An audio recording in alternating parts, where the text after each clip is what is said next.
Cyril Ramaphosa is suffering a total collapse of power as his own military generals effectively strip him of his authority after his direct orders to remove Iranian warships were totally ignored in a public display of defiance.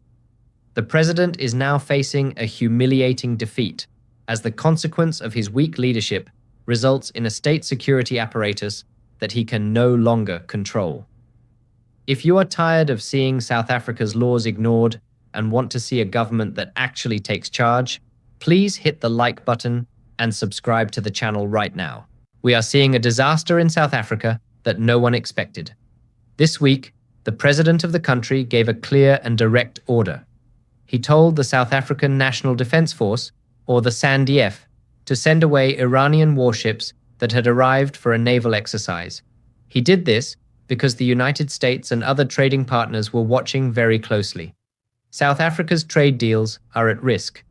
If South Africa is seen playing war games with Iran, it could lose billions of rands and thousands of jobs. But when the president said no, the generals essentially said yes. The Iranian ship did not leave.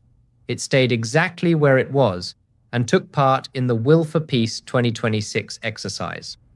This is not just a small mistake. It is proof that the president of South Africa has lost control of his own army. To understand why this happened, we must look at the man leading the Navy, Vice Admiral Lobz. Unlike other officials who stay quiet, Lobz has become very vocal. He is not just a sailor, he has become one of the loudest critics of the government. In late 2025, he made a shocking claim during a speech. He suggested that the government is cutting the military budget on purpose. But he didn't stop there. He said that this underfunding is done to ensure that drug cartels and human traffickers can operate freely in South African waters. For our cabinet to approve the reduction of the SANDF workforce or strength is actually nothing far from telling us to implement a defense version of what General Mkhwanazi has disclosed in the Madlanga Commission with regards to the closure of the political killing task team. Closing down the SANDF is like having a house without walls, effective CCTV systems, and reaction capability should thieves violate your space uninvited, or buying a car and not taking an insurance, or not having a life cover for yourself and family. Yesterday, I shared with those that attended the Prestige Ball that in the past week I was in Australia to attend the Indo-Pacific Sea Power Conference 2025. Whilst I was interacting with the chiefs of navies from different maritime countries at the conference, the chief of the Kenyan Navy mentioned that a week before coming to Australia, his Navy caught a ship from East Asia that was carrying a large consignment of drugs, which was destined for Mozambique. And you will agree with me that Mozambique was not the final destination, but maybe South Africa was.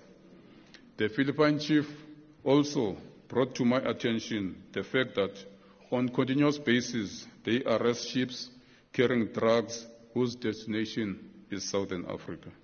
So what I am stressing is that our prolonged absence at sea due to non-availability of serviceable ships and submarines, all because of under-resourcing of our Navy, should concern you as fellow South Africans. I often find myself questioning whether those responsible for making significant decisions. He basically accused the government of being unpatriotic and acting like sellouts. When a top general says his own government is helping drug lords by cutting his budget, you know the system is broken. Lobz has complained that the Navy cannot even do its job anymore. He said the Navy has almost no ships or submarines that actually work because of nonsense decisions made by politicians. He even said that when he was a 17-year-old freedom fighter in the bushes of Angola, he had better supplies and more support than the South African Navy has today. This is the first time in South African history that we have seen this level of open fighting between a Navy chief and the president. It is a slow-motion revolt, and the president is watching it happen from the sidelines. Then we have the Minister of Defense, Angie Motshekga. In South Africa, there is a strange rule. If you fail at one job, the government gives you an even bigger one. Motshekga spent 15 years as the Minister of Basic Education. Under her watch, children were still using dangerous pit toilets, and literacy rates stayed very low. She became famous for a very controversial comment when she said that an educated man won't rape. This caused massive outrage because it suggested that education is the only thing that stops crime. So, naturally, the president thought she was the perfect person to lead the entire military and its generals. Putting a former school teacher in charge of battle-hardened generals is like putting a primary school principal in a cage with lions. The generals clearly do not respect her. When she found out that the Iranian ships had ignored the president's orders, she announced a board of inquiry. In the ANC government, a board of inquiry is where accountability goes to die. It is a delay tactic. While she sets up committees, the Iranian warships are already sailing through our waters. She looks weak because she is weak. She has no military background and no idea how to handle a group of generals who are now making their own foreign policy. The sarcasm here is almost too easy. The government is investigating why its own orders were not followed.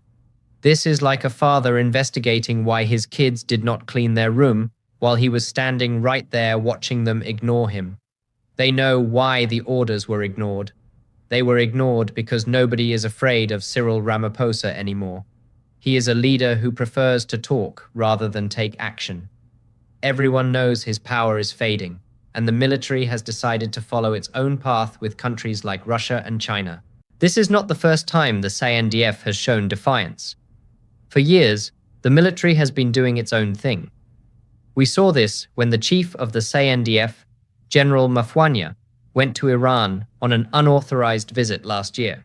The president said the visit was not sanctioned, but nothing happened to the general. No one was fired. No one was punished. When you don't punish people for breaking the rules, they will just break them again. Now, they are doing it on a global scale by hosting sanctioned warships against the president's wishes. The budget situation is even worse. The Navy is so broke that they can barely keep the lights on at the naval bases. Vice Admiral Lobz was right when he said the Navy is being outsourced to fate. But instead of listening to his warnings about national security, Minister Motshekga attacked him. She called his comments disingenuous. She was more upset about his speech than she was about the fact that drug cartels are moving through our oceans. This shows you where the government's priorities are. They care more about looking good than actually protecting the country. The Will for Peace 2026 exercise is a slap in the face to South Africa's supposed policy of being non-aligned. You cannot claim to be neutral while you are training with the very countries that are under international sanctions. The Democratic Alliance has already called this a political choice that damages our reputation. They are right. While Ramaphosa tries to act like a global peacemaker at the G20, his own military is signing deals with rogue states. This makes South Africa look like a pawn in a much bigger game. South Africans are tired of hearing about task teams and investigations. They want a leader who can actually lead. They want a military that protects the borders, not a military that fights with the president. But as long as Ramaphosa keeps appointing people like Motshekga to sensitive roles, the chaos will only get worse. The generals have realized that they can say whatever they want and do whatever they want. They have seen that the president will not fire them, so they have stopped listening to him. The budget is a mess. The ships are rusting, and the generals are now picking their own friends. If the president cannot even control a single naval exercise in Cape Town, how can he protect the whole country? This is a catastrophic failure. The Navy chief thinks the government is helping drug lords, and the Minister of Defense thinks a board of inquiry will fix a revolt. It is a circus, and the citizens of South Africa are the ones paying for the tickets. We are watching the end of executive authority in real time. and it is a very dark day for our democracy.